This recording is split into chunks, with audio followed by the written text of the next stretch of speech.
The overall goal of this procedure is to inflict closed-head traumatic brain injury in flies. This is accomplished by first placing flies in a vial 1 inch from the bottom. The second step is to attach the vial to the HIT device. Next, the spring is deflected to a particular angle and the vial is released and allowed to come to a complete rest.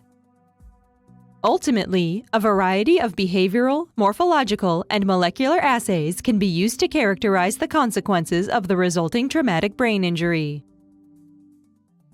The main advantage of this method over existing methods, such as the rodent weight drop method, is that many animals can be studied over a short period of time. This method can help answer key questions in the traumatic brain injury field, such as why the consequences of traumatic brain injury vary in different individuals.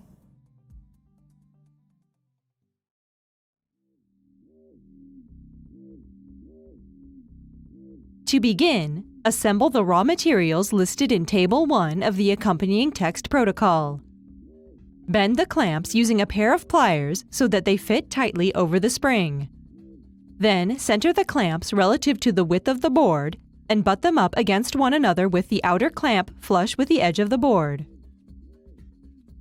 Adjust the spring so that it lies parallel with the length of the board, and then attach the clamps over the spring and onto the board using 4 screws.